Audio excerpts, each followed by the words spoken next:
Strategy and Programmes Committee meeting 25th of November 2022. Welcome all those in attendance.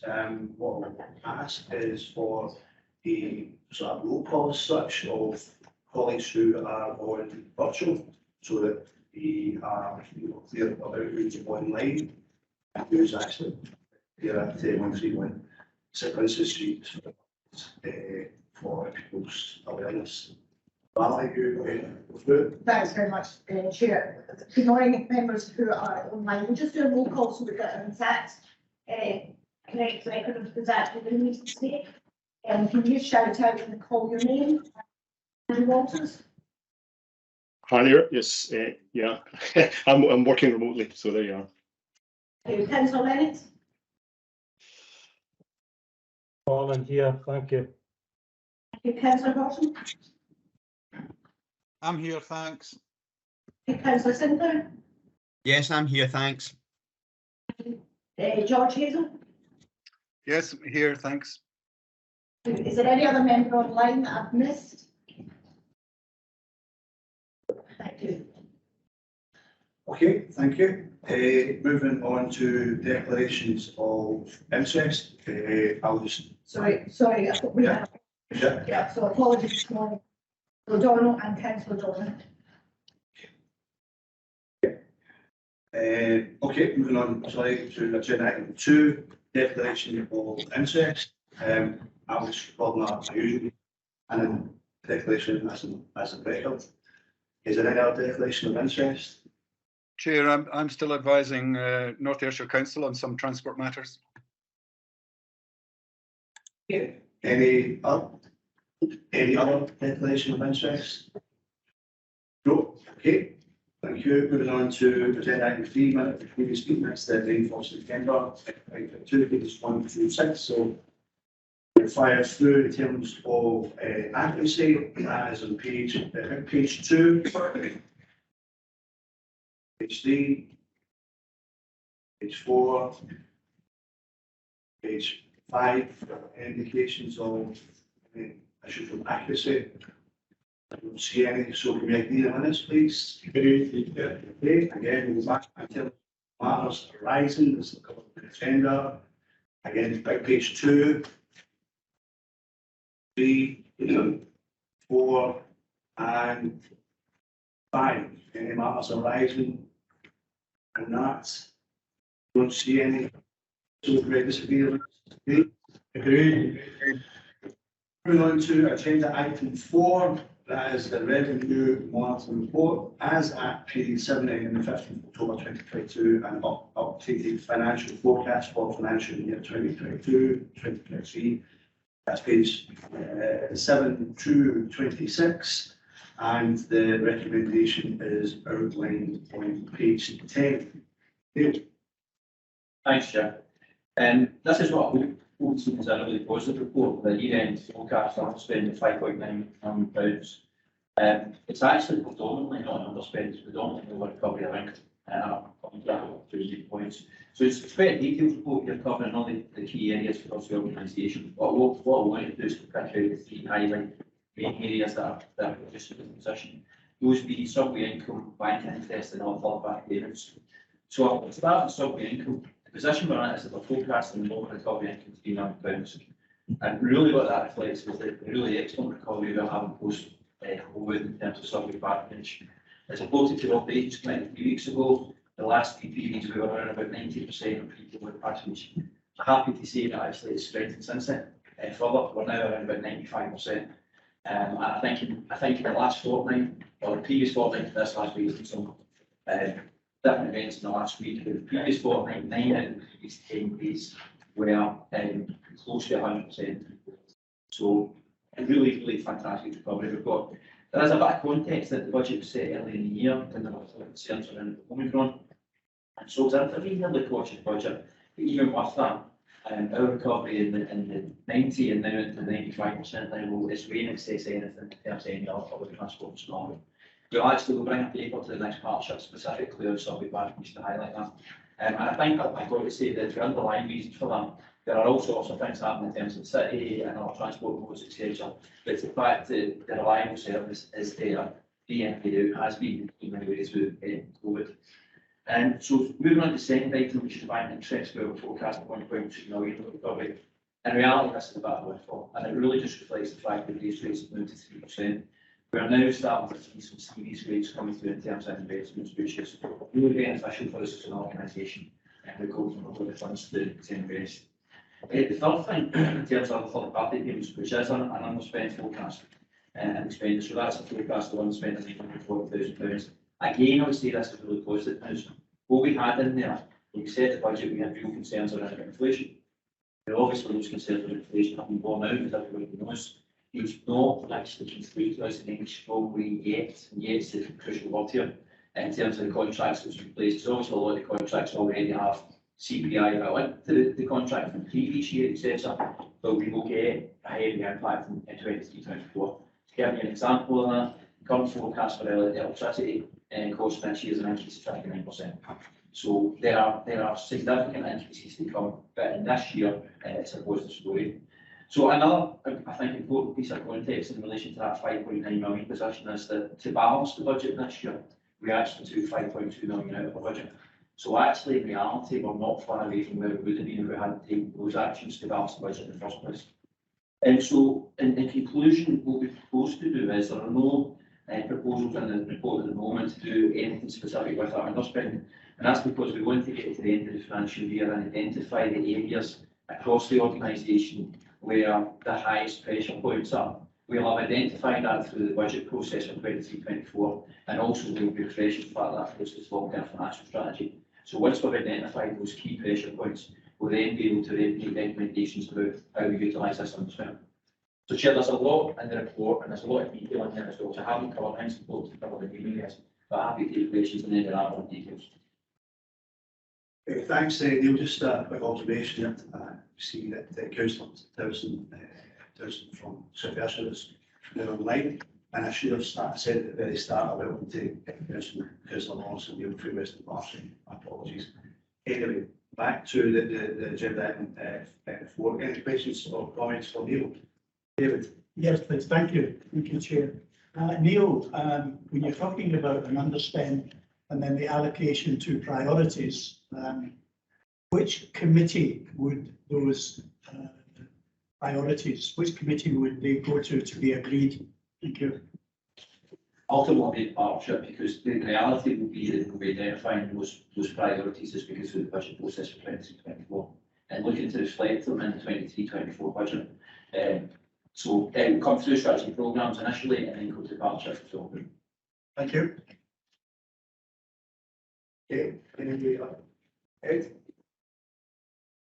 Yeah, concerning the sort of patronage aspect, I mean, there was obviously concerns raised about the under 22 and travel scheme and such like, and once universities and colleges started, that was going to be where you expected to see that the problem. Has that actually manifested itself? And if it hasn't, where are these extra people coming from then? The answer is, and you're probably quite surprised, the answer is what hasn't. So we are seeing no shift at all in terms of under 22s away from somewhere. And we're seeing no shift at all in terms of under 22s from somewhere, which is really good news. I mean, we do it every year, and we do every year actively market to the student market, you know, through the colleges and universities, which we've done this year. So I think it's a combination of that. There's got to be, I think, in relation to students who are returning students, not new students, loyalty to the service because it's a really good, effective service. And it's economic. It's not as economic as free, yeah, but it's still economic. So I think it's a combination of, you know, that targeted marketing, the reliability of the service, frequency, etc. So the extremely good news is no shift at this point. Okay, I mean, I think we may actually have touched base on that sort of subject briefly in relation to the site visit that we had with the Transport Minister Wednesday at governance. So which we had an interesting conversation with the three chairs and officers and did touch base just on this passage. We'll probably touch base on that in the future agenda item today. Anybody else got any questions, comments? Looking at the screen, everybody raising their hand, finally. Okay, can we agree the agenda item as outlined at the recommendation on page 10 is agreed? Agree. Thank you. Moving on to agenda item 5, capital and monitoring proposed amendments. Vote as at 2nd October 2022, page 27 to 46, and the action that is outlined on page 30. Neil. Thanks, Chair. We can start first of all on page 28, table 3. What table 3 shows us the open position for today's paper where we've got a balanced expenditure and funding position for survey modernisation and for general capital, a forecast, an over commitment of 4.676 million or 24%. That's the plan commitment to account for sluggish capital in terms of programme with this amount of projects across different organisations. So we look at section 4 and the details on appendix 1 and spend to date. So we get spend to date of £7.272 million against budget of £10.5 million. So that evidences some slowdown in the programme. That's not where we would expect to be at this point in time. That's then reflected in section 5 and again appendix 2 is details. We have 12 proposed amendments across the programme and those represent a net reduction of 2.098 million. So that's reflecting that project managers are identifying seamless sluggish in terms of expenditure projects which are not going to deliver before the end of this year. There's also an associated reprofile in terms of funding of 0.270 million, and that's just because there's a study specific to that, and so that fund is not planned. And no movement at all in survey modernisation stuff. So these amendments are then reflected in table 4. No movement as said survey modernisation. In general, that leaves us with an over 3.45 million or 17%. So effectively, the programme is coming towards the available funding. And what we would see is we do monitor, there's an ongoing process of monitoring the programme and discussion with project managers, both internal and external. And project managers, as they do, are very confident in terms of delivery, and we're still getting confident noises in terms of delivery across the programme. The reality is that there are projects which are identified to take risk, and there will be further sluggish between now and the year end. What I would say though is that sluggish when it comes, as expected to be within the capital funding envelope. So we don't have any concerns about that. In fact, it's planned into the programme again, that over commitment allows for that to happen. So we would expect to see more before the year end. And so really, Chair, that's the fly through the report. There's obviously a lot of detail in terms of capital programmes, a lot of good things. You've seen appendix 1, the projects that are there, but I've just concentrated on the funding, the expenditure versus account position, which confident will be in line by the end of the year. So if I can ask the committee to approve the amendments as noted in section 5 and the recommendation to the partnership in terms of paragraph and to note the management of the programme between now and the end of the year. And again, happy to take questions. Thanks, Neil. Does anybody have any questions or comments? David? Yeah, thank you, Chair. Neil, the slippage, is it inevitably carried forward to next year? The only direct answer to that is no. So it depends if it's an ongoing project, and obviously gets priority. So the reason why the answer at this point hasn't been no is we have absolutely no idea at this point in time what our funding is going to be for next year. So we are at a position just now where our general capital grant is £15 million, which is historically low against 25 million as opposed to previously. So it's tight already. If the local government settlement is even tighter, and there's an expectation that might be the case, then it puts more pressure on that. So we have actually, as part of the conversation with project managers, internal and external, we've asked them to put the to the floor this year for their own benefit and also for our benefit in terms of trying to manage the programme. If you can't get something over the line this year, make every effort to get there, because at this point in time, we do not know what funding is for next year. So I'd love to be able to say to project managers, yes, that's the case, and we can give a sense of prioritisation, but we can't say yes, definitely. I take it that was a no. I gave you the right this time. Well, it took a long time to get to that. Oh, I started, you know. Thank you, Neil. Thank you. That explains. Okay. Could you just explain a bit more, Neil, about the point 2 under the committee action? Agree to vary the grant from letters for local authorities. And I wasn't quite clear exactly what that involves. Okay, so basically, in terms of appendix 2, the specific amendments, some of those amendments, the local authority projects, we will then to formally, because it's a formal grant funding arrangement between ourselves and local authorities, we then formalise and exchange letters between ourselves and them, and agreement between them that the sum that they're either going to spend is now less than, so we don't spend more than that, or the sum that they're now permitted to spend in terms of the grant is awarded from us to communities. Okay, Ed? Yeah, just following this question. We obviously need instructions to, oh, well, to go on. Yes? Until it shows a red light, press it again. I'm dead. Okay, no, it went on and off. There we go. Right. Follow up to Councillor Rosie's question on basically the projects which are slipping or might slip or could be accelerated. I mean, as an old project manager, there's always the issue if it is rolling into another financial period or it's rolling into another period of work programs. It's how to A, is the finance available, and B, are the resources available if these programs are going in and there is a full program going forward next year.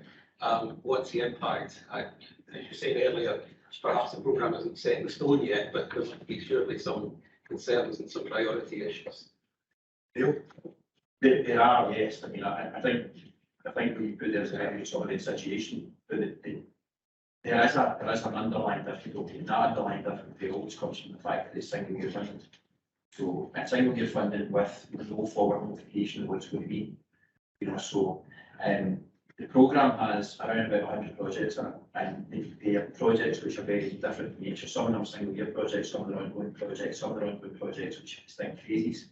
So as part of our consideration about how we deal with slippage and how we support either our own internal projects or through local authorities or projects, we have to bring all those factors together, and we have to weigh that up in terms of what ones can we give more support to where they've got slippage.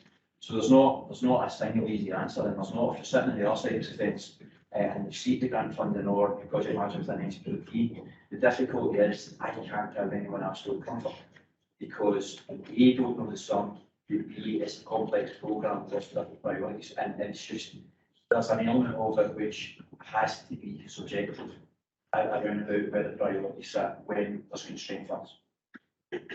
So I can't give a definitive answer because the programme itself is complex. But what I would say is, I probably say this every time I talk about the capital programme. What gives us the biggest difficulty is single year funding, and not being able to give people confidence either internally or externally that their projects are actually going to happen all the way through. That, but I've got to say that is clearly communicated to everyone at the point where they get their awards. So that's understood by project managers either internally or externally at that point. Just almost supplementary there. Is there the possibility then that projects which are currently running but perhaps haven't not going to cross the line might not be funded for next year? Does that mean what's been already invested is wasted? Yeah. There would be, I can't say there's no risk to that, but it would be a much smaller risk than projects which are either phased or haven't started. Some of the slippage projects actually haven't started. So there would be a smaller risk of that because there's obviously a practical element, as you know, like the point towards, that we would not want to lose that investment, and we need to make sure that projects that actually are underway don't get off. Okay, anyone else got any questions or comments? So it's just a quick one for me, and it's just on the comments that Neil made reference to about the year, that, you know, it's a yearly settlement in relation to planning. Obviously, we've got a programme over the years, projects that are initially followed by council themselves. But the situation you have that the finances are settled on a yearly basis, and like a longer term strategic approach is something I think most is I've seen in our council as well. When we talk about significant transformation or any changes required, you know, to do that, particularly when announcements are made in the finances in December, the settlement in relation to the respective councils don't necessarily take place until 3 months later. So whilst it's a year to year, the dust isn't necessarily settled in the finances within local authorities until 3 months into that year. So quite frankly, it's not a way to conduct business in relation to delivering projects. The other thing as well is that whilst quite rightly each local authority has real ambitions to deliver a number of projects and SPT significantly, behind a number of the projects in terms of support, financial and otherwise.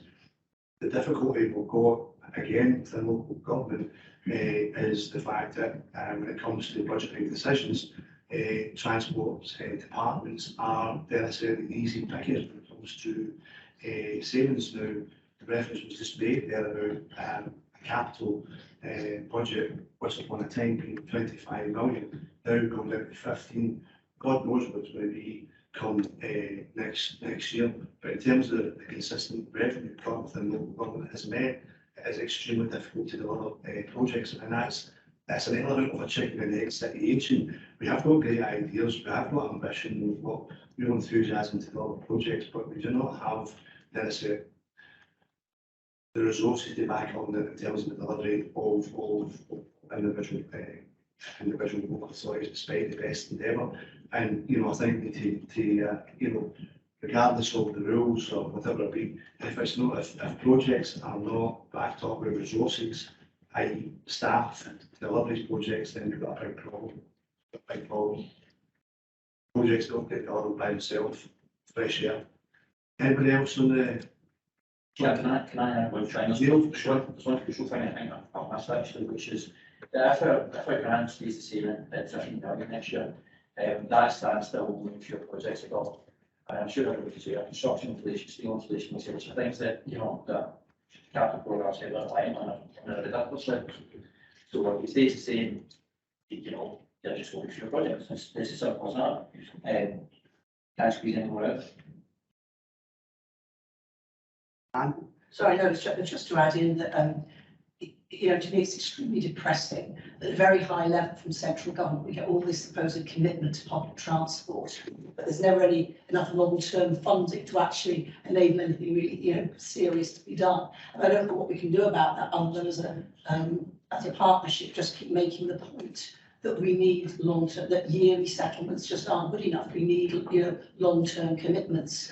And you'll never get anywhere with, really improving public transport and facilities if we don't get something which is much better than this just year on year and never knowing what's going to happen the next. To me, it's just one of these many contradictions you get all the time from what the rhetoric is and what actually happens on the ground, which personally I find extremely frustrating. Yeah, that's all. Mistake.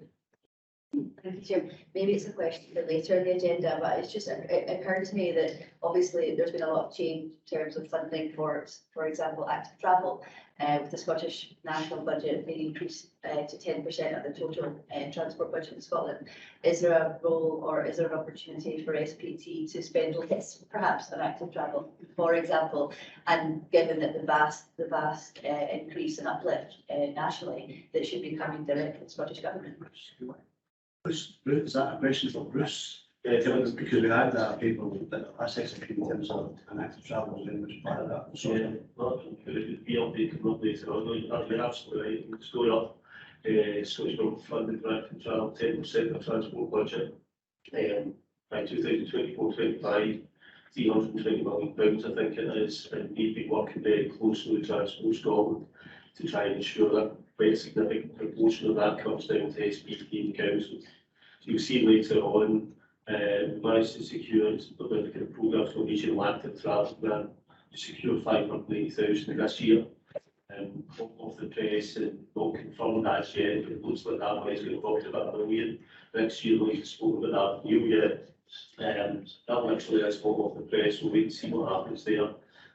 But if the funding through that channel increases, then absolutely yes, that's, I suppose, creates room flexibility in our budget for spending in other areas. So something we're actively pursuing is to make sure that we, as much as possible, as we can. Thanks, Jason. I think that, again, not sure to listen to feedback in terms of this, but I think, secure the future meeting with them.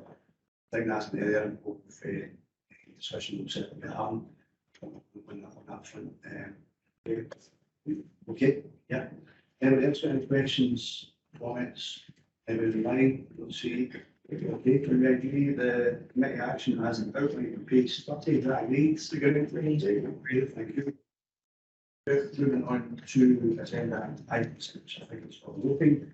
As for voting, mid-year Treasury Management Report, 2022-23, 47, 62. Neil. Thanks, Chair. Okay, so the Measure Treasury Management Report is described. This is a compliance report with the compliance requirements laid down in section 2 in the background. As I would this report, there's quite a lot of elements in there. I'm just going to pick out the key areas and step through the report. You'll see in section 3 there's a short economic commentary. I'll just pick out the key points for there.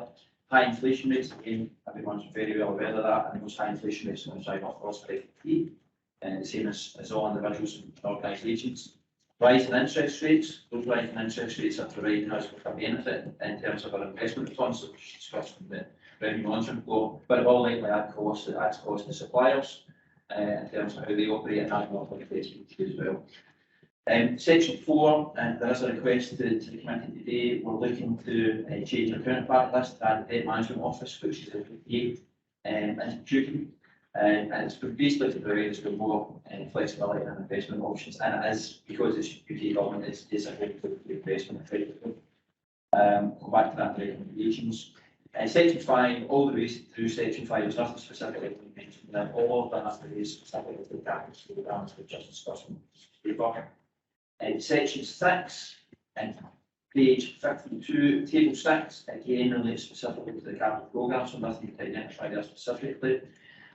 Table 7 reflects an updated forecast to the in terms of our cash position and investment position, which includes an adjusted year-end position, and the movement really reflects the movement in both in terms of the revenue statements or the more income actually that's been generated, and that impacts on our treasury positions you see there. And tables 8 and 9 are unchanged.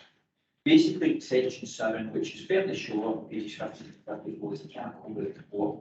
And what that says is that we have confirmed that all elements of the treasury management strategy are involved for the first 6 months of the year. That's the crucial part of it, that we are fully compliant. In section 8, investment return, I'll just touch on investment return, which is in table 10. You'll see the range of investments that we've got there. First thing to point out is that we have exceeded the benchmark return. The second thing is if you look at those average rates, because obviously they're not very good at all, and interest rates are now set at 3%, and that's a point in time, that's the first 6 months of the year. So the revenue forecast that we discussed in the first paper, and the benefit is primarily being done by the second half of the year, but we've already looked at some very good rates, so we're now looking at rates in 3-4% kind of perspective. So that reflects the first half of the year, that'll be quite different in the second half of the year because rates have responded reasonably quickly as banking institutions ever do to base rate changes, because they're not that quick as everybody will pass them the benefit. Very quick change in the other side of the equation. So in conclusion, Chair, it's noted page 10, as I say, the really crucial thing is that we'll follow the treasury management strategy in full. And under the recommendations, asking if you know the content of board reporting, we're asking for a change to the counterparty list, which requires approval of the partnership. So we're asking this committee to recommend that change to the partnership. Each have any questions. Thank you, Neil. Does anybody have any questions? David? Just a quick one, Neil. The interest rate gain in the first 6 months is much more than we budgeted for, and it should be even more in the second 6 months. That extra revenue we get, what budget heading is it put in after we gain it? It's part of the overall financial position. It reflects back again to the revenue position. So that 5.9 million that we've reported today, I would say it's primarily over recovery, so we have also the bank interest. So it's part of the general consideration, which will go great to the budget consideration for 23-24 about how do we utilise that, what services do we want to use to support that. So it's specific funding in terms of bank interest, but it's used to support SPT's activities overall. So it goes into the pot. Exactly. Yes. Thank you. Empty pot. It's an empty pot. It's not full pot. Ed? A little red light.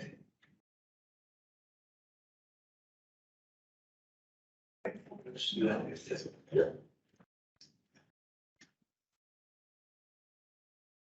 that it? Okay. You don't hold the bond. I know, it's that's it. Okay, question really looking at, next financial year, So the interest rates are really, you know, in quite nicely, to be honest.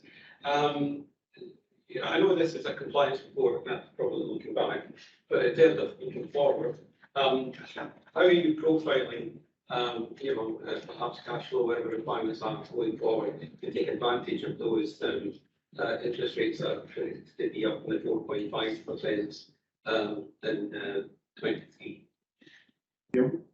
Actually, it's blended, so there's a mix across the programme, and there's somewhere in there, actually, you know, range of investments that are in there, so we always maintain on call, you know, for day-to-day business, and also we're looking at any point in time, we have a 365-day cash flow forecast, which is useful in building up a bigger picture. The 365-day cash flow forecast can never be accurate, you know, in that sense. So we'll look at more on a monthly basis about where do we see the big expenditures coming, both in terms of revenue and capital programme, which are requiring us to have funds available. Where possible, when we've had a big shift, if we were talking a year ago, pretty much everything was on call because the locked-in rates were negligibly more than what we were getting on call. We've now shifted quite significantly. But we get rolling investments, so we'll have 30-day investments, 90-day investments, 40-day investments, etc. And obviously looking to make sure that where we lock in, we're locking in at 4%, for example. We're happy to lock in for the long term. If someone that we're getting 2%, that will only be for 30 days because we're anticipating in terms of the interest rate forecast that the interest rates are going to go up. So 30 days time, we may well be more than 2%. So it's a combination of the cash flow forecast based on both our revenue and capital programmes for the year, and also making sure that we can maximise our investments related to that. Hope that answers the question. Okay. Any other questions or comments? It was just to say that, I mean, yeah, the interest rates are going to go up, but because inflation is what it is, the real value is going to go down. You know, of investments, we can't avoid that, can we? You know, because inflation is so high compared to interest rates. Absolutely. So it is helpful. It's helpful for us in the direct sense that we will generate more income from bank interest next year. But the figure I quoted in terms of electricity, which is hopefully going to be the most extreme, 59%. That's easy, £600,000 right away. So you know, X amount of those investments that we've got, which are generating really good returns, are needed to pay just for that single element of inflation. Okay. Anybody else in the line? See anything? Yeah. Oh yeah, hi there. You know, I see actually in table number 7 that our investments are all kind of managed in-house. And I understand that the investments are to do with the Prudential. Is there any potential thinking that we would maybe look at external help with these type of investments, or is that not something that you would want to look at? Actually, we do. We have external treasury advisors who we meet with them on a formal basis at least twice a year. We're also part of, I can't remember the actual title of it, but it's a Scottish Investment Club across local authorities. The investment advisors that we got, the last time asking them, I think that were investment advisors 27 out of the 32 local authorities. So very well versed, very well connected in terms of the type of investments that we're permitted to do, which is important, and that we don't go off kilter. So yeah, we actively use that, and we're very active in terms of benchmarking and making sure that where there's something to do, something which is best practice out there, it's not something we used before that we look at it directly. So yes, we're open to, we have advice and we're open to whatever we can do. Thank you. Okay, William? Yeah. Okay, anybody else comments in the room, online? No? Okay, can we agree to note the report? Is that agreed? Agreed. Okay, we're going to move on to agenda item 7. Called action. It was the SPT's Transport Summit, which was held last month. And or Self Valley or Bruce. If I'm just a quick reflection on that, and other colleagues attended, that it was a pretty full-on morning, constituted and a real interesting mix of people in terms of contributions and questions and debate. And I thought it was an extremely positive one. It was unfortunate that the minister was unable to attend.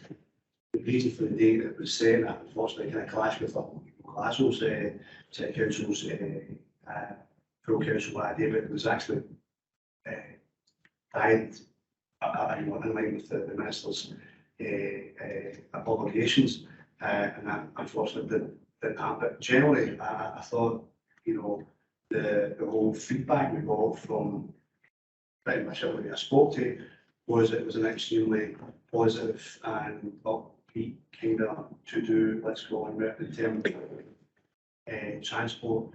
And I guess, the good thing was that there was a heavy sort of reliance on SPT as an organisation, if you like, to kind of,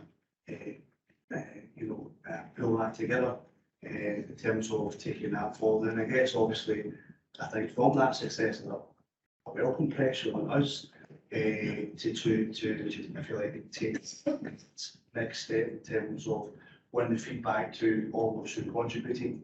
But in terms of capturing a lot of the comments and the points that were raised, there I say it again, in reference to the survey meeting we had with the minister and that future meeting with her that she committed with us on Wednesday, a number of points that have been listed in that particular So I thought that the whole thing was a fantastic success, but I guess the pressure isn't quite so, is it's not necessary, it's not allowed to be parked on the shelf and allowed to gather dust. We need to try and use that as a sort of momentum to take forward, because obviously we have got significant problems facing the transport industry, whether it's people's general confidence in going back to trying to use public transport, to the issue of financing of public transport, and all the other things that are basically a challenge to public transport per se. So I'll open it up to colleagues, maybe those who were, I know George was there and David was there before. Does anybody wish to make a comment or contribution just now, or just Bruce, do you want to just come in just now then? Yeah. Yeah, thanks, Chair. I mean, firstly, just to say thanks to everyone who came along. It was really well attended. It was quite short, it was 5 hours admission, but I think it showed we tapped into a bit of unmet demand and people want to talk about these issues. I won't go through what's in the report, but just a few points to make sure.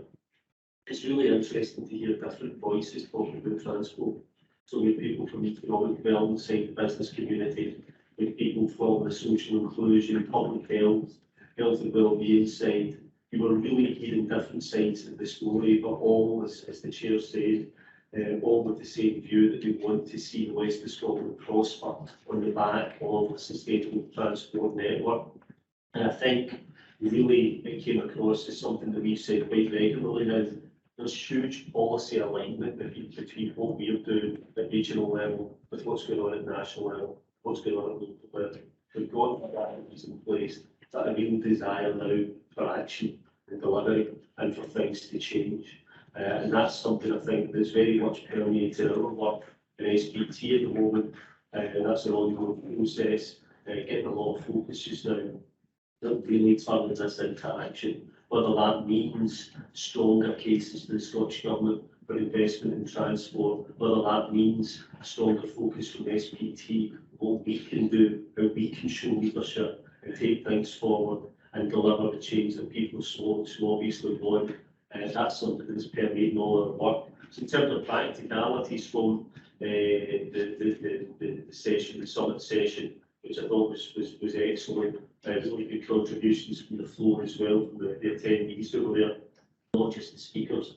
We'll take a lot of that is strengthening what goes into the regional transport strategies. We finalise it. I know the chairs met with the Minister this week, but we are also looking to look to get something with the Minister in a round table discussion. Some of the key people who are there, again, so the Minister can get to hear those different voices. She hears from the bus operators all the time. She hears from organisations like us all the time.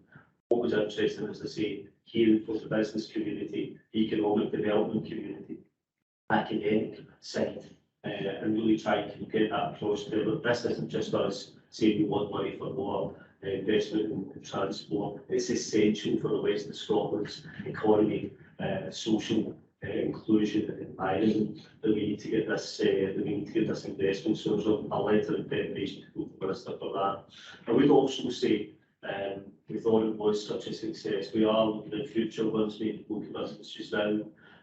I think the themes that we brought out there touched on the surface of some things. There's more to talk about. I think the rural transport question is one which needs a lot of focus just now, and how we get people back on public transport more generally. So a lot for us to keep that dialogue going. And just to finish here, I think we showed with the summit, SPT stepping into the beach, people respond to that. They come back to us. We want to use our auspices to have that discussion and identify our way forward. Thanks.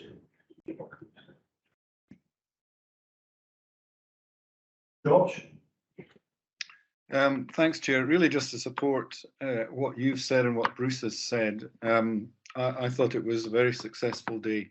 And just to take up what Bruce has said, what was striking was the people from various aspects of life in the region, whether it's, as Bruce said, region or health or transport, basically all saying the same thing. So we're on the same page in terms of policy, in terms of strategy. And as you said, Chair, there's a key role that came out from a lot of people about SPT's role in all of this in the future and how vital it was for the economy and for the environment. So again, to echo what you both said, it really is all about delivery and how we do that and financing. That's the key to all of this. Everything else is in place, and we need support. We need support from across the board, but especially the government, UK and Scottish government, in terms of this. So thank you, and well done to all that organised it. Yeah, absolutely. Anybody else got any? Kirsty, sorry. Chair, what I was able to stay for, I thought it was a really good event, and really pleased to see the conversation develop. I would have stayed longer if I had been before council, of course. And I was very grateful that invites had been extended to get Glasgow moving, and that a real representative mix of groups were there, and of course also a focus on passengers, which I think is vital. And I just wanted to ask about any actions that were taken away from the event and what outputs there were from it. I know that perhaps some report was being created and that would feed into the RTS consultation process, but I'm not totally clear on that and what the process is for doing that.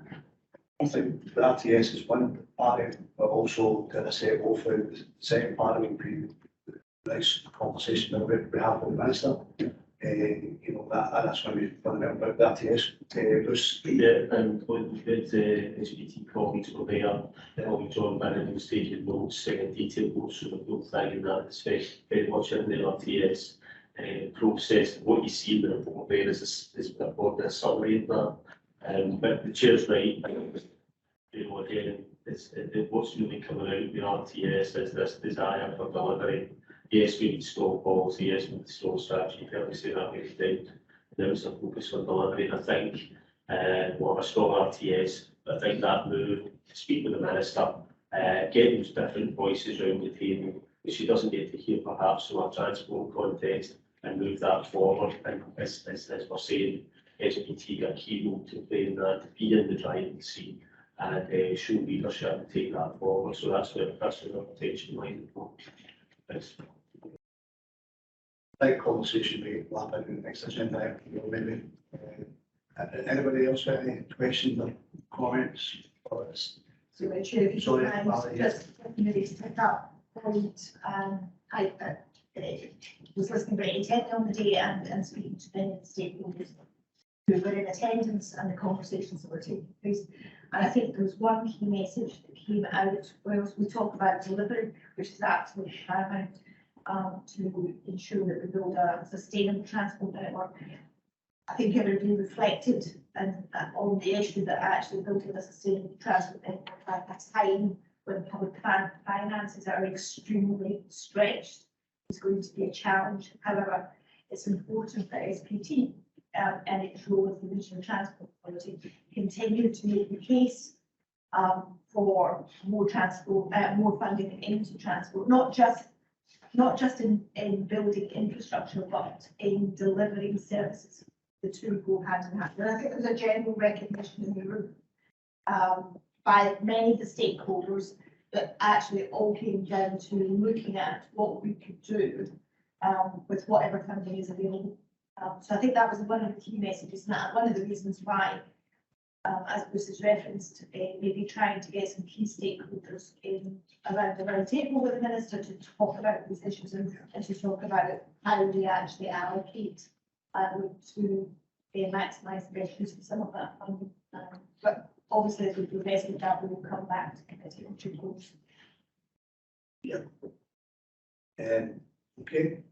Just again, that's John's absolutely correct. And referencing to technology and appreciation to the the staff and Ria and the team for making it. I mean, it was a tight schedule, but we managed to get it really pretty much to the point. I think extremely well. So it was an extremely successful session, and definitely we need to focus on that. Which so can we agree the sorry, Ed? Yeah, very much the case is delivery. I mean, that's where we are. The strategy's formulated probably shortly. It still comes down to many things in terms of delivery. There's still a lot of stakeholders. There's still a lot of political or whatever the word is, different people with different agendas and different views. People all want their agenda, up front, etc. Leadership is the most important aspect of this. There is this minister saying, "You're the leader, you deliver," or is this going to be again a committee thing where there's going to be continual fighting or lobbying and such like? To get leadership and delivery has to be fully integrated. And is that the case? Is that how we're going to move this forward? Yeah, I mean, I think one of the things I noticed that's my observation is that transport isn't a cabinet minister position, which I think it should be. So we talk about transport and how important that is, where it's the climate change, where it's connecting people, where it's free, all aspects in terms of transport. I think it's a mission that we don't have transport being at the senior post within the cabinet level, but that's a decision for us. I think what we've managed to do over the last few years is to re-establish SPT as not just a problem advisor, here's a problem, but a solution organisation that that we have answers, we have solutions, albeit sometimes the answers and the solutions might not necessarily come cheap, or they might not necessarily come with a palatable sense for some colleagues.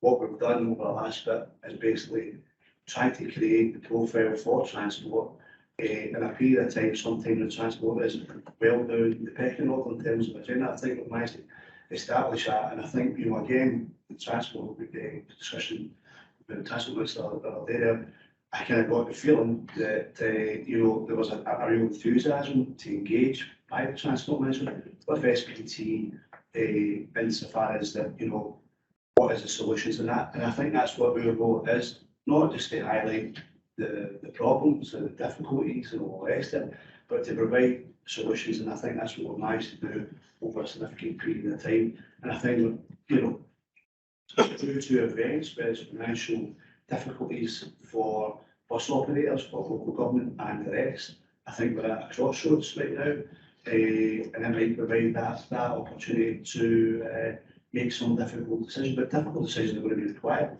if we want to provide a first-class public transport going forward. But I don't want this to be a meet and greet shop. I want this to be a solving resolution organisation, which I do think it has been for some considerable time.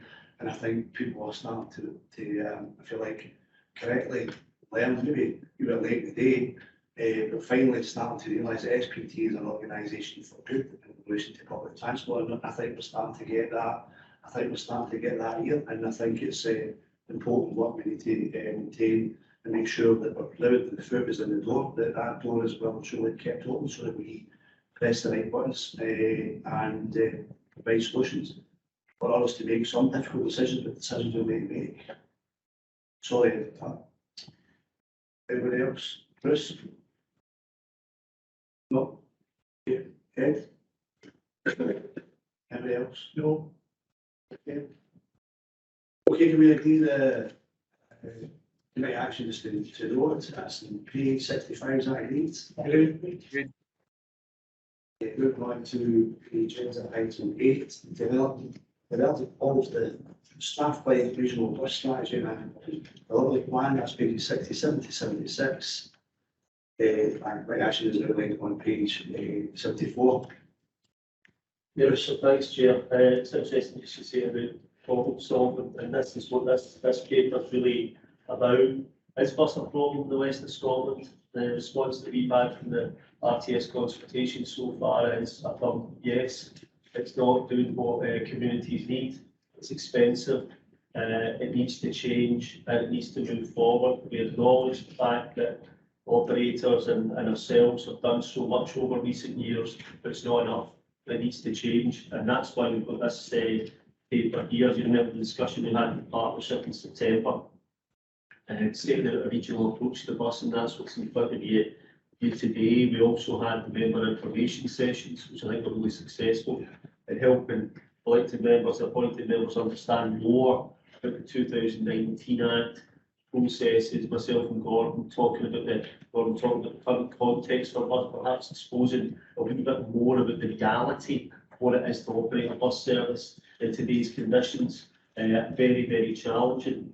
And so this paper here sets out our proposal to develop what we're calling strategic regional bus strategy. It may change, of course, but importantly, again, share this continuing theme through this morning of action plan and delivery plan, and that's where our focus is. We need to get the process right. You'll see the background section there in section 2, probably the longest background section I think I've ever written for one of our committee report. It's necessary, it has to be long, because the context for this is extremely complicated. That background section sets out the reason why you would do this. And again, as I said, based on the RTS consultation, we need to be really strong on process. It highlights some of the things that we need to be very mindful of. The fact that the local transport authority like ourselves and/or a council or councils are the ones who initiate that process. But if you are going to do that process as part of 2019 Act, you need to be on absolutely solid ground in trying to take that forward. We also make the point, Chair, and again, this is back to this leadership question in SPT being in the driving seat. No one else is doing this. There's nobody else in the whole of Scotland who's coming out with a bus strategy. There's no one else who's saying, everybody says that bus is a problem, no one's doing anything about it. We are doing something about it. This paper sets out how we'll do it in a logical, reasonable, process-driven, appropriate, appraisal-driven method in line with whatever legal or guidance that we have. And so you can see there, I won't go through the whole thing, Chair, but you can see the strategic framework. We set out 3 key policies, a level of service framework. What's that mean for passengers? So technical language that we would use. That means that we would look across the west of Scotland and say, what's the level of service that that local community or that town that village could reasonably expect, and does the current market match up to that? That gives us a flavour of the type of change that we'll need. The service quality framework as well, there's been one in place for rail for years, never one for bus. We'll look at the type of quality of vehicles, the service reliability that the passengers can expect, and then a ticketing fares policy, Chair, to look at what's the more reasonable position that fares could be. Are they too expensive? Are they hurting some of the poorest members of society? Are they paying disproportionately more to travel by bus? Those are the kind of things that you, through those policies, will start to get some answers on. And through that, we'll move into the strategy components, which are there. The network plan, fares and ticketing information plan, action plan. All those things will give us a strong basis for future development over the next 5, 10, 15, 20 years. We've got a delivery plan as well, which will set our capital investment programme. I should say in highlight, Chair, we will look at operating and funding model. This is Valerie's quite right to say, the aspiration's there, the ambition's there. Is the money there? Not entirely sure it is. And that's something that we need to look at. Do we have the ideal and optimal governance framework for delivering the step change in bus that we need in the west of Scotland? Question mark. I'm not going to answer that just now. I'll go through the process and we'll come out with that answer at the moment. But that's a very, very key question, and it could end up utilising some of the 2019 Act powers, and it may not. We'll just wait to see how we go through that process. So I should also say, Chair, again, forgive us for continuing to bother with this, but throughout the entire process, Gordon day-to-day diet is looking for quick wins. Anthony's day-to-day diet is looking for quick wins to improve the subway, while still keeping their eye on the long-term prize of subway modernisation and the step change for bus. And it's the same for this process. We know that things can change. We'll have that dialogue with the Minister. We'll continue the dialogue with our councils, with our operators through the bus partnerships that are being set up. But we will seek to identify quick wins as quickly as possible. And the key question, I suppose, Chair, if we did manage to secure additional money from the Scottish Government or elsewhere to do what we needed to do for us, what would we spend it on? This strategy, the delivery plan, which we hope we can do within 12 months, subject to further scoping, will set that out clearly for the West of Scotland and set us on a path for growth. So just in terms of the timeline, yes, 12 months we said in the report, we need to scope that out a bit more. I'm confident we can do that. A real key part of this will be taking the councils with us, taking the public with us, understanding that, taking the business community, economic development guys as well, using the arguments that we heard at the summit, using the arguments that we're getting back from the RTS consultation to strengthen the case for doing something about bus in the west of Scotland. Well, obviously, the bus strategy will flow from the RTS once it's finished and completed, and I can assure you the way it's developing, Chair, it will be a very, very strong document. So at the moment, what we're going to do now, we've got the report in front of us there. It sets out a clear path. Again, just to hammer that point home, Chair, in the absence of anything specific on bus at national level or indeed at local level, this sets out a course for the region. And the next 3 months, I would say, we'll be further scoping that, looking at those quick wins. What can we accelerate with a view to start this process after the RTS talk through in March, and we'll get that finished within 12 months. Just to put that into perspective, Chair, that's not going to complete everything. There will be other work that we need to do after that, obviously. And that's the lessons that we're in Greater Manchester, from Liverpool, and all those other places with strong connections with those guys. And we will build on what they've told us and what we've learned from them. So hopefully this sets out a clear plan for us. Yes, it's got a long-term view to try and turn down a bus network that has been losing passengers since the 1960s. This isn't a quick fix, but it will steer the ship a wee bit of the bus. We've got further round back onto a track for growth. And it's just for noting just now, Chair, obviously, we will look to bring back another paper to the next SPT committee just to outline where we are, what are some of those quick wins that are emerging, and how we're taking that forward. Thanks, Chair. Bruce. Is there any question or comments? Thoughts? Thank you very much, Chair. Congratulations on a very detailed report, and particularly the background report. For those that don't know me, I was previously on SPT a number of years ago when we moved into this building, but my day job is a community engagement officer at Glasgow City Council. We know you. You know we do. So, and very of our communities across all our constituent authorities, transport is a major issue, and the reliability on it. You know, and I'm going to touch on the policies at page 71.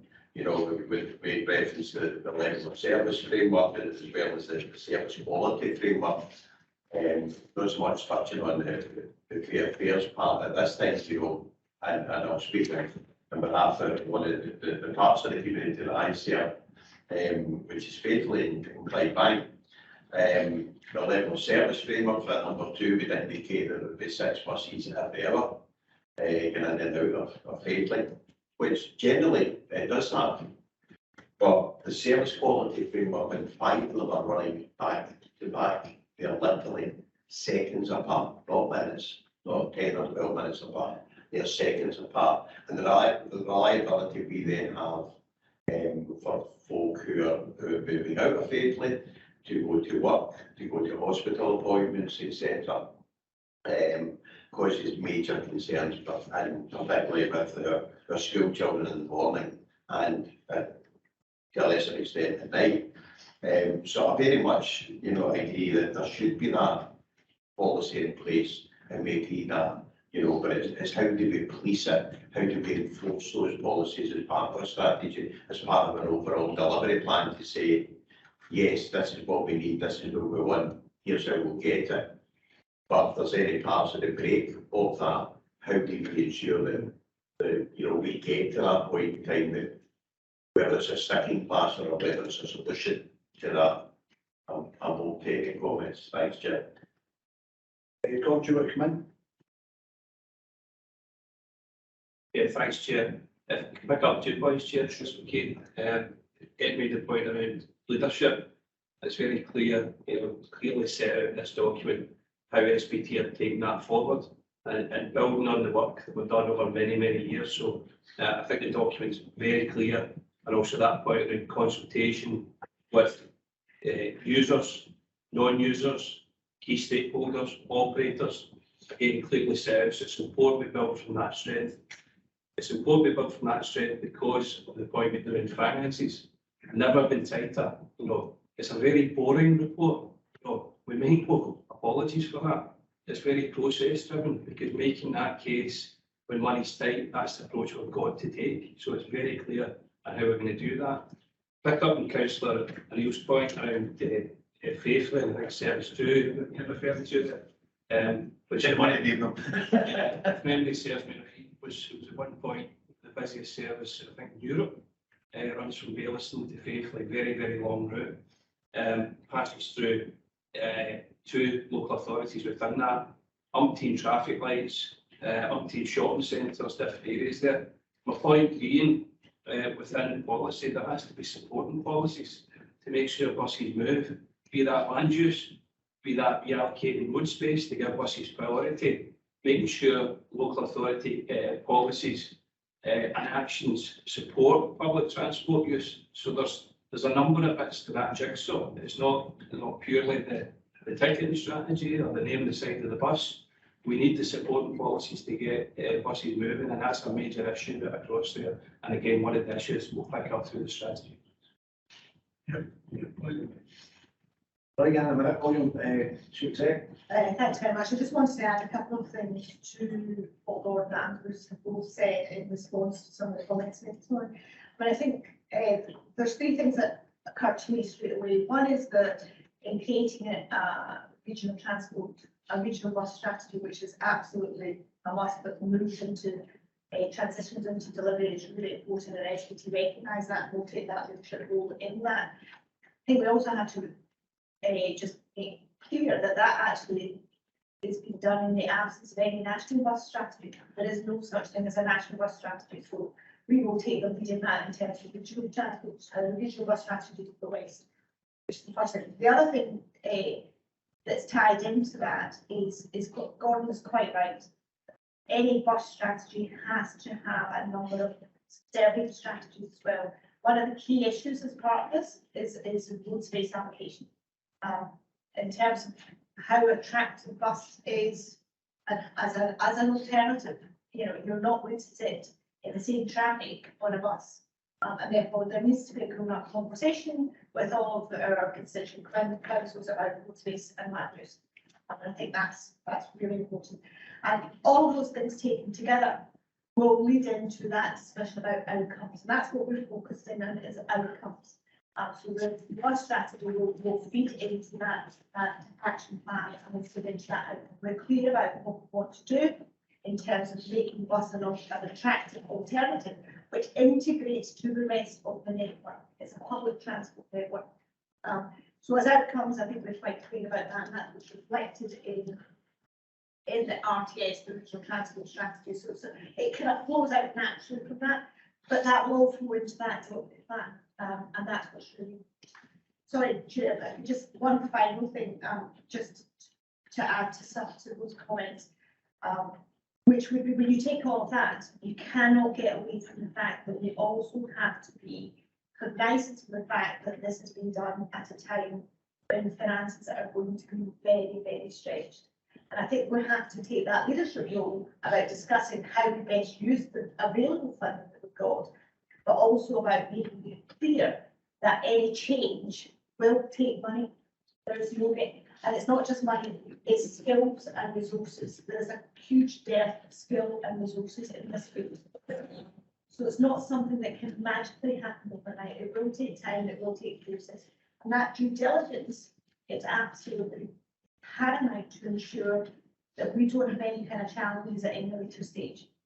Because the challenge could stop the process. So yes, and not that we'd ever expect whether this report has been uninterested to go, but it's process driven, and it needs to be process driven to ensure that we get to the outcomes that we're looking to achieve. William? Yeah, hi there. In previous meetings, we talked about you know, an advertising campaign to get more people back on the buses. Now, from somebody who had to justify every single penny that I ever spent on advertising, I mean, I've seen the adverts on the television.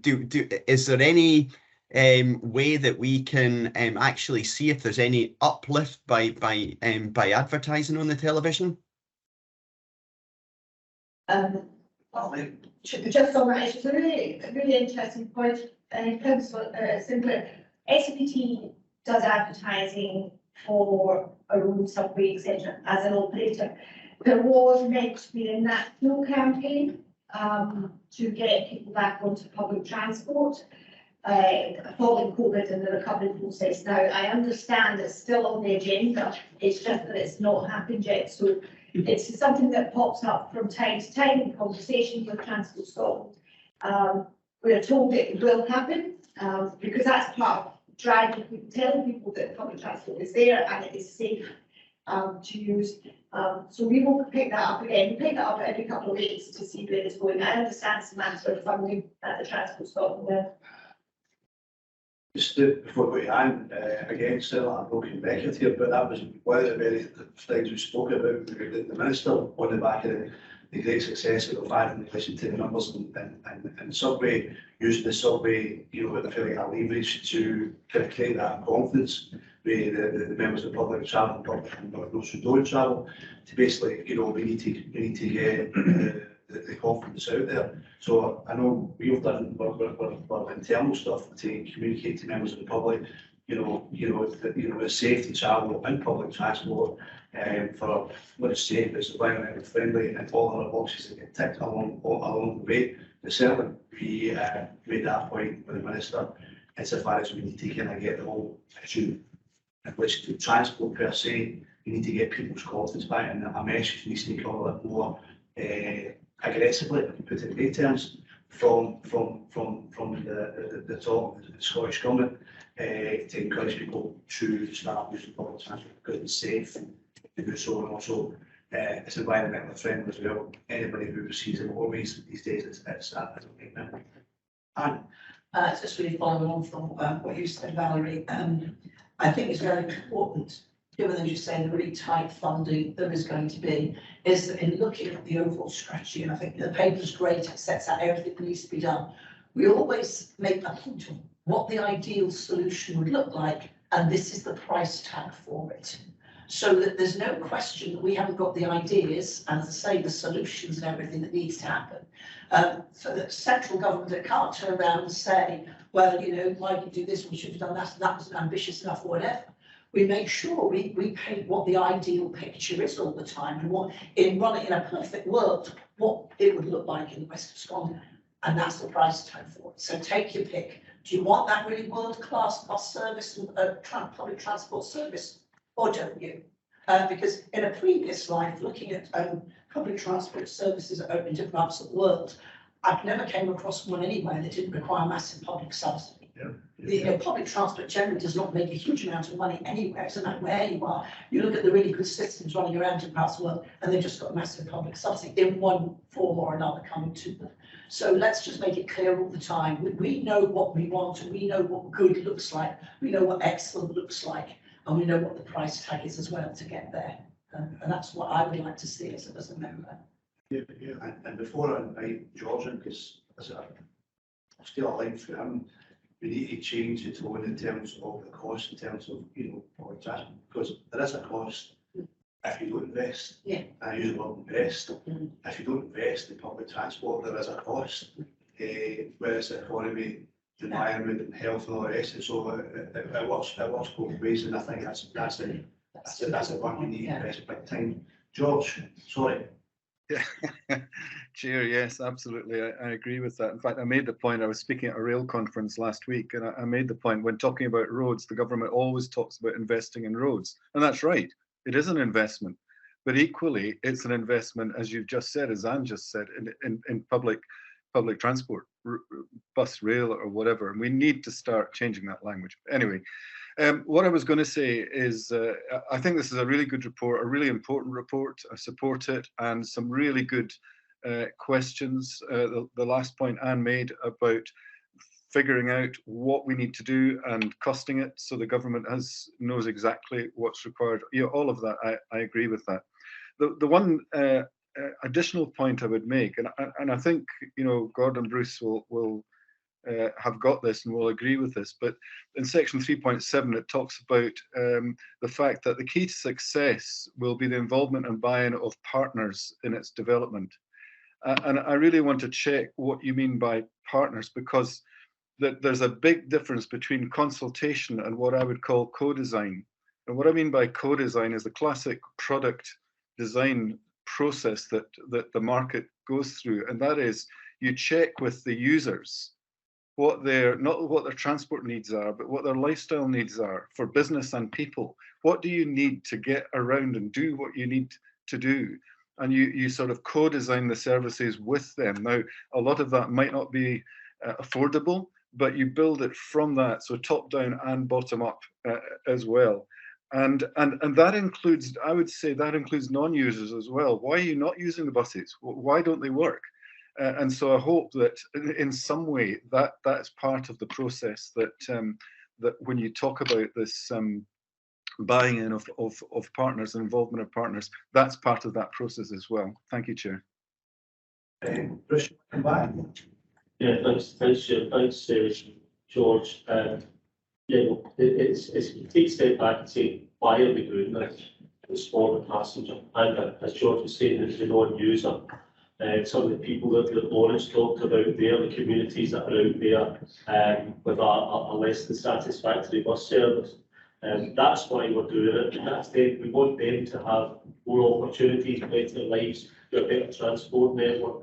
So absolutely through the regional bus strategy, as we do that, we'll be making sure we take the public with us as much as we can and get the input from them, because they are the people that we're doing it for at the end.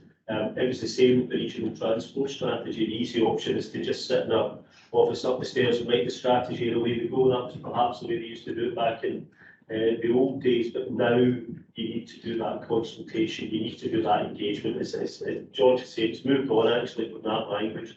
It's not about consultation or engagement, it's about co-design. And that's where things get really interesting in terms of the way that options could go. So absolutely to reassure that the public will be at the heart of what we're doing on this. Hey, George? Hey, Chris? Yes, that's fine, Chair. Thank you. Thanks, Bruce. Thank you, Chair.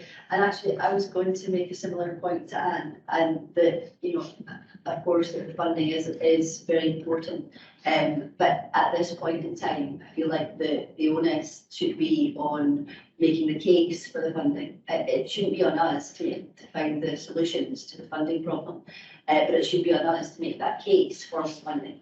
I think, therefore, the funding issue shouldn't be laboured at this point. I feel like that needs to come once we have the complementary plan, finance request and vision as one package, and then we can make that case really strongly to whoever it is that does have money.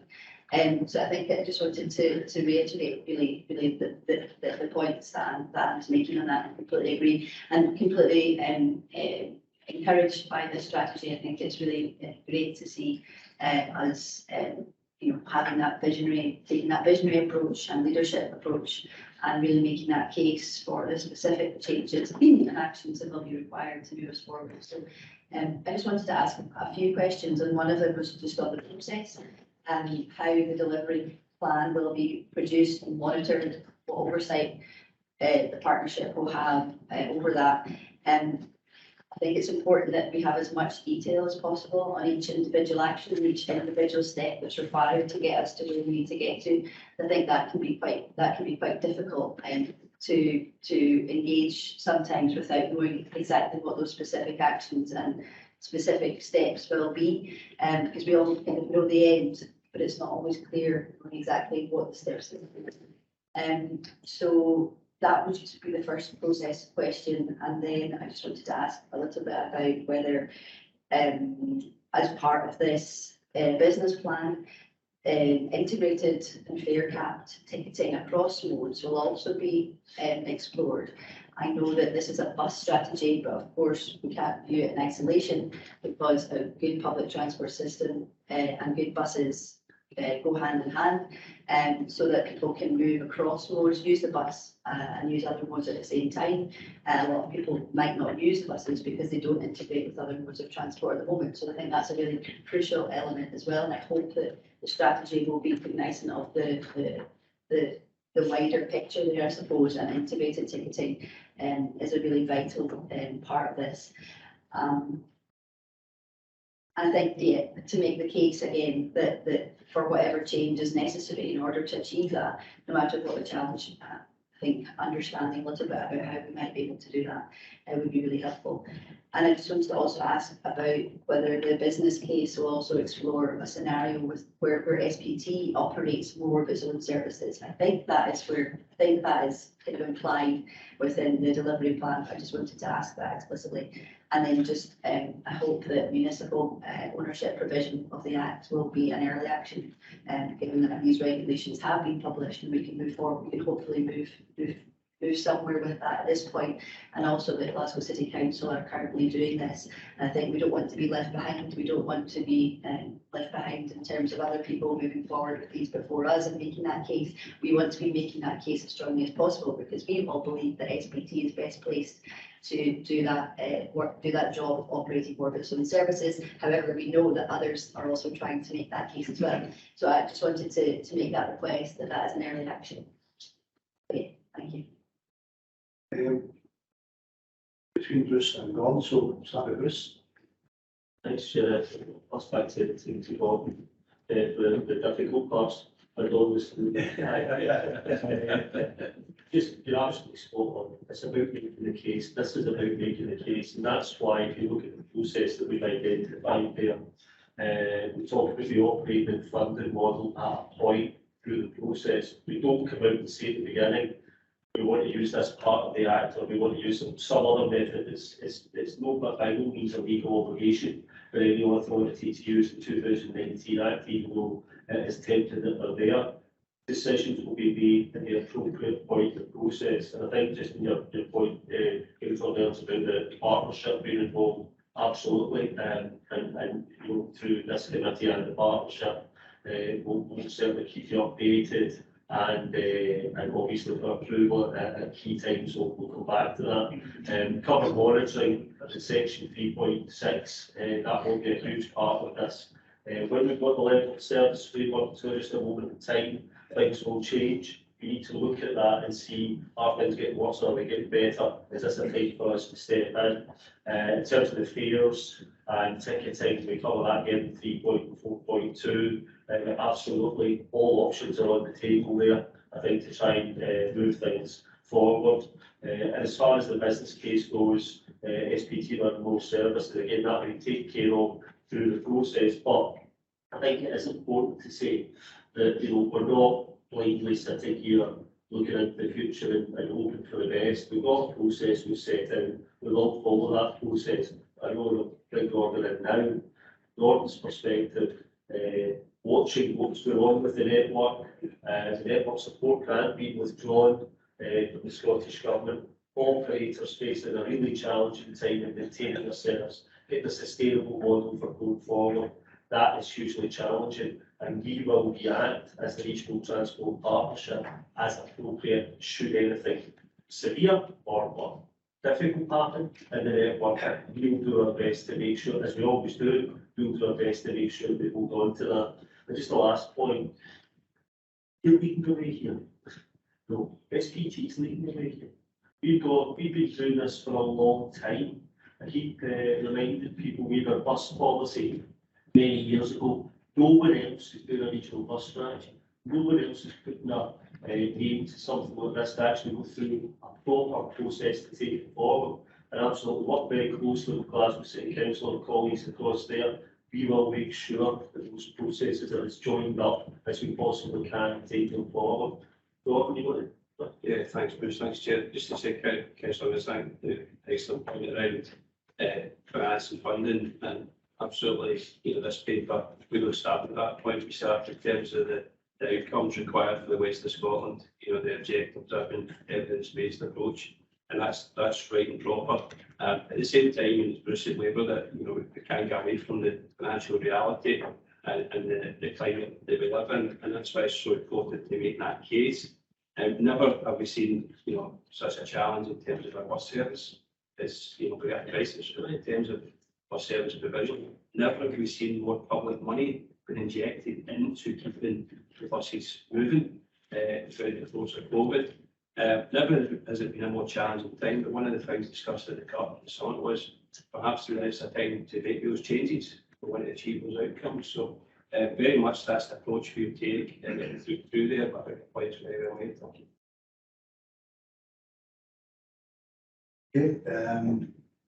yeah, the paper's going to come back early next year, isn't it? That's yes as well, and yeah, we're going to go anywhere very soon. We speak about this subject all day, I think. I think obviously this one problem is that in terms of the 2019, we're still seeking clarification on another advice from that, right? You know, in terms of guidance, etc. So by the start of the paper returned in next year, whatever it is, we'll have some clarification on that. And I just make the point as well about the kind of here and now. I guess that's part of the frustration, not just is the bus industry collapsing, and we heard that very clear in the summit. We're also seeing for community transport suspending And I've not heard anything otherwise, unless somebody can tell me different, that that's been suspended, which we all know in terms of community transport in our own areas has been a significant lifeline for so many communities when the commercial services have been withdrawn, and it's been, supported by ourselves. So that's a biggie for us, and that's a year now, and I guess that's the frustration on that front. But I guess in terms of the regulation on Yeah, thanks, Chair. Absolutely right. We're waiting for further clarity in terms of regulations and guidance related to the provision of the 2019 Act. It's touched on the paper, specifically in terms of franchising provisions, particularly in terms of our service improvement partnerships. So we await that, but we don't just sit and wait for an SPT to be part of that development process and feeding into Scottish Health and College on that. And your point around community transport there, I know there's been lobbying by the sector to try and get access to things like concessionary travel payments, because they're not eligible for that just now. I'm not aware that's progressed any in terms of travel.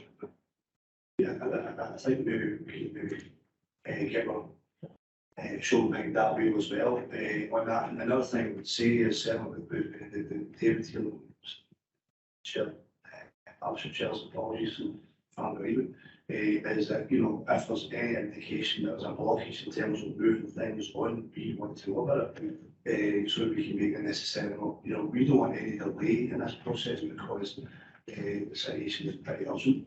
And whilst we're going through the due diligence and looking to focus on the outcome, which is entirely correct, you cannot be isolated from the fact that there's serious issues on our doorstep in relation to bus transport in the next few months. So you can't be detached from that. So we're juggling the place. Yeah, Christine. Thank you, Chair. Appreciate being able to come back and appreciate that. It's possible I've missed this in the report, but I just wanted to ask if there's a time frame attached to this strategy. I would hope that the strategy covers a relatively short time frame, given the crisis that we'll all be discussing, the need for urgent kind of changes to be made, but it doesn't actually specify in paper, so I just wanted to ask that. Yes, thanks, Chair. Section 3.7, the development process timeline and cost. We've said that they could, subject to the outcome of other project scope in the SRPS development process, to be completed within 12 months. It's all time. That's a lot of work to get all of this stuff within 12 months. So we'll keep that under review, and again, the cost of doing so will further in the process of going through a budget process just now. So that as well. So about 12 months. It's very, very good. Thank you for that. Would it be possible to specify that when the strategy is published? It's the time frame that we're expecting, just so it's clear. Yeah, when we come back in February, we'll have a clearer idea of the timeline, I think, from that perspective, and we'll provide a fuller update. Obviously, this is set as the process. We're in our key focus at the moment to get the RTS over the line. And this is obviously in the new year will be running hard on this to try and get things worked out. We'll get that the next report. Okay. No enthusiasm to delay, honestly. Suppose and all that. Anybody else wishing to comment? Down line. If not, can we agree the committee action as outlined on page 74? Okay, moving on to agenda item 9, active travel update. That's page 77 to 80, and committee action is outlined on page 80. Bruce. Yeah, thanks, Chair. Very briefly, we thought it'd be useful to give an update on active travel to the committee. Just covering some of the recent work, because again, things are wrapping up in that regard. So we've seen it for at national level, the active travel transformation project that the Scottish Government set up is really looking at how we collectively gear up to help them spend that 10% of the transport budget in 2024-25, 320 million, and obviously that will continue for many years. We're involved in that process in discussions with the Scottish Government, the regional transport partnerships in Scotland, I've got a representative seconded in there too from iTrans and Highlands and Islands, so Digital Transport Partnership, and he can for that process, and look forward to see what comes out of that. We talked about the regional active travel strategy delivery plans. A lot of work going in there, Sustrans, Flight Plan, other councils, trying to get that regional perspective again, very much with that focus in delivery. And then just to finish, Chair, some really interesting statistics there on SPT's investment in active travel over the period of 2017 to 2021. 15% of the capital investment went into active travel, 7.66 million, again more the Scottish Government and Transport Scotland. And this year alone, 2022-23, have planned investment of 4.3 million, 28% of our total investment. So that's huge. As I said earlier on, Chair, Snowball Thunder, I talked about regional Africa having that 580,000 secured this year. So we're looking at potentially $1 million for next year. We'll have to be careful with that. And we'll confirm that in due course. So it's really just for noting, Chair, and update on travel. Thank you. Thanks, Bruce. Do we have any questions, comments? No. So, Andy? I can see obviously your figures for the investment. What I don't see in here, unless I'm missing it, is are there any statistics at the moment on the percentage of people who walk to work and what this wants to do in terms of increasing it, goes from X to Y, similarly with all the other aspects of active travel. Where are the actual targets we're aiming for? What is this investment supposed to produce exactly? Bruce? Well, the good point with the figures, and that's something we'll reflect on for the next one. I think we should have perhaps put those in. Obviously, over the last 3 years, everything's been thrown into the air, and we've seen a huge growth in cycling. We've seen a huge growth in walking. Uncertainty about whether that's continued and how we maintain that going into the future. In terms of targets, you'll be familiar with the RTS target we're working towards. Once it's approved, or we're also working towards, which is 46% of Chinese people undertaken by public transport or by other sustainable modes. That's huge, and that's going to be a massive challenge for us, also from the reducing emissions perspective as well.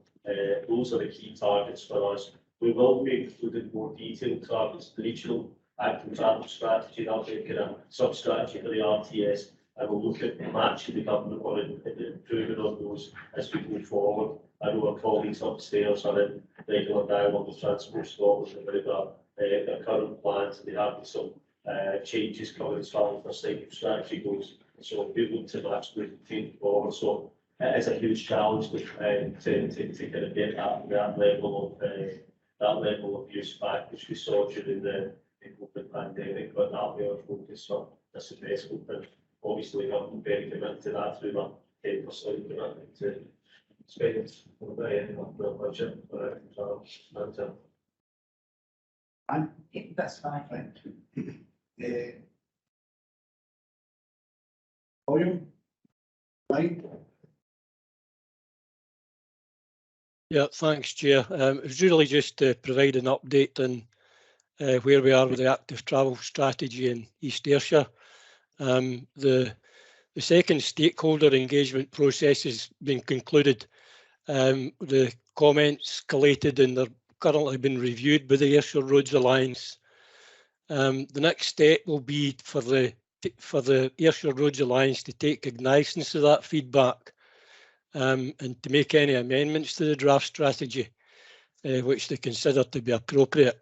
And then we'll undertake a final public consultation exercise. Once that's concluded, before finishing that strategy, we'll seek the endorsement under point 2 of the Cabinet decision, which was made, I think it was June the 15th that this was agreed at Cabinet. So that was really just an update on where we are at East Ayrshire. Thanks. Thanks, William. Okay. Anybody else? Some comment? The lights on you? Yeah, please. David? Yeah, thank you, Chair. I've been on the board of SPT for 16 years now, And our what we've done in active travel has been very creditable over those 16 years. It really has been quite significant what we've done throughout the whole time. But there's a new ball game in town, which is Sustrans. And I'm picking up from councils near where I am some conflict with Sustrans and what they want to do and what councils want to do with our support. Are you picking that up, Bruce?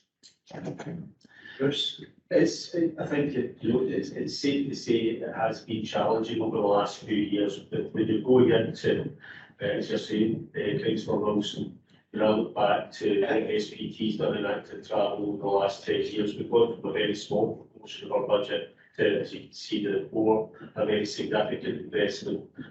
Transport Scotland made a decision to funnel a lot of that money through Sustrans. I think the relationships have developed over the years. Sustrans have a certain level of standard that they expect in terms of infrastructure and the way that that's done, design, materials, etc. And that can be challenging, I think, for some of the councils. As you heard from Councillor Reynolds, East Ayrshire Council developed a very strong strategy and worked very closely with them on it. They want to go on the delivery like we do. And that's why I think some of the frustration perhaps is coming in. We do work very closely with Sustrans. Valley and I met the new chief executive fairly recently, and we have been some applications to them recently for funding, and we'll try to do what SPT does best, bring people together, try and sort some of these issues out if there are any, and work with the partners to try and address them. Where the money goes in the future, that will be the key question, I think. And that's why we're very pleased with the way the Transport Scotland are looking at funneling some of the regional active travel grant through us. And we're hopeful that we can get that money as we go into the future. It is a challenging time, it can be challenging in particular projects, the relationships between the partners. But as I say, we're focused on trying to kind of solve those and be helpful and take that forward. Thank you, Bruce. That's helpful. Any more? Thank you, Chair. I just wanted to ask if it was possible to have a copy of the network as it is just now, the regional network, and what's been built and what's been planned, just so we can get a sense of how that work is developing. And I also just wanted to flag up the new cycle by design and obviously the new highway code, and obviously the need for change and approach to active travel design, which we're still not really seeing, I think, quite enough of in terms of making that priority and making that travel hierarchy more obvious. And I think it's quite a slow process.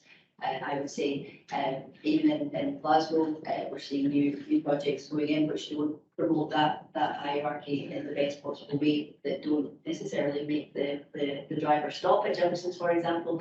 So I just hope that an SPT's approach that is very much central to any future proposal. Just I'm happy to say, I think we'll certainly bring about the diagram what's planned in the next update to committee. Is I think you're absolutely right. It is challenging. As Barry mentioned, the allocation of road space, there's only a limited amount out there, and there's a lot of people who want a piece of that. But yeah, they're actually spot on. Sustainable hierarchy, sustainable transport hierarchy, right through the RTS. That filters through to a capital programme or revenue programme, and that will be what's driving us in the future as it has in the past. In terms of like the reform, it could be future capital proposed by local authorities. I mean, we could officer transporting officers and it would be mindful of the hierarchies that we would be there. Bells and braces and fairly mindful of that. Yeah. Okay. Is there anybody else may comment add to active travel? No, okay. If we can agree that just have like actually is that agreed? Agreed. Agreed. Moving on to agenda item 10, and Anthony is about to wrap up. This paper seeks approval to award the contract to the Extent Committee to repair our 2 ramp retaining walls, which are unacceptable to fall and 55 years into significant pieces of construction. These ramps were installed in the 70s, the late 70s, and are now showing expected signs of wear and tear. This committee, the SPT committee, did previously approve an award to Mackenzie Construction in February this year, but unfortunately, despite the best efforts, they subsequently contracted this at that value, the bid price, and it picks up the news point earlier on about construction costs across the industry going up. So as per our procurement rules, we moved to a second bidder who also declined into contract to the bid price, again citing increases in labour and material costs. So therefore, we're back to the market. This time we received a single bid from Restec as opposed to 4 bids the previous time. So again, it's an indicator of increase in cost and issues with resource. This bid was for £622,000. So if the committee approved, works will commence in the spring next year. I'll be taking a question. Any thoughts? No. Thank you,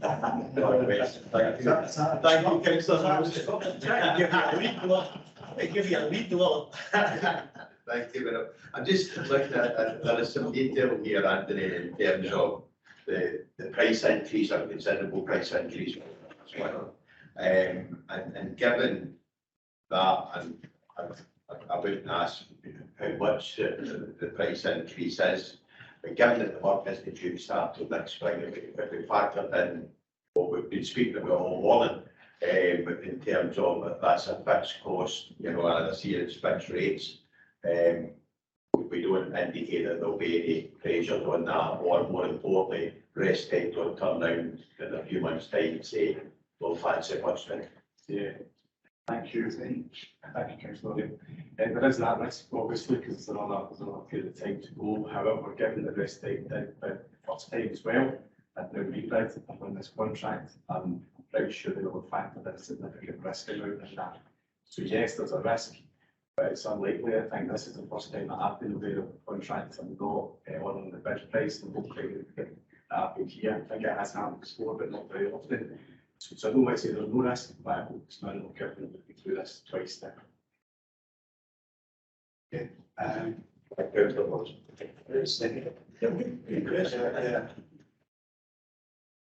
Retrospect of you, step aside, question on the bigger picture in relation to the COVID, because well starts maybe the first of this situation, I'm feeling that more regular local government, where projects are, getting delayed because contracts are getting pulled into London. Maybe not right now, but any kind of observations for officer, because obviously it is, as a real difficulty, not just in terms of budgeting, but also getting on the projects when the market out there in London X, Y, and Z is so fluid. In fact, or some any comments, or is that a future paper or something? There's probably 2 different aspects that come to mind right away. In terms of ongoing contracts, your risk is managed or mitigated by your relationship with the contractor. So it's not just a financial transaction. If the contractor's happy with the relationship we've got, and then they're more likely to go to the contractual positions in place. And then the risk is greater in terms of capital projects. Capital projects, because they're much more discrete by their nature, and it may well be contractors that you either have never used before, only use sporadically, periodically, over a period of time. So, and the fact is that we can't do anything other than be realistic with the situation, and inflation is rampant in the construction sector. So what we have to do is make sure that our procurement processes are tight. The biggest thing in terms of that time is to get things done is the time that it takes, because time is the greatest risk in terms of inflation. So getting the procurement over the line quickly and getting the work started quickly mitigates your risk in terms of that. But I've got to echo what Anthony said, there's a risk. Can't say there's no risk. Okay, any other questions? Sorry, Chair, I was just going to add something to the point and then was going to the public construction. And we have to recognise that we've seen these massive inflation increases through our bus contracts as well. And in fact, that is very much where, just going back to the previous conversation, we were told that, okay, but certainly we've seen where operators have tendered and then not accepted because inflation has then changed the price base. So I think we just have to reflect it right. Yeah, I think the second increase was what, 25% increase, is that not? Yeah. Okay, I'm aware we need, anybody else got any comments? No, I'm happy to wear this out to 12 o'clock, so I realise there's not at 12 o'clock, but anybody else got any questions, comments, anybody online? No, if not, we may be the committee action as in the page 82.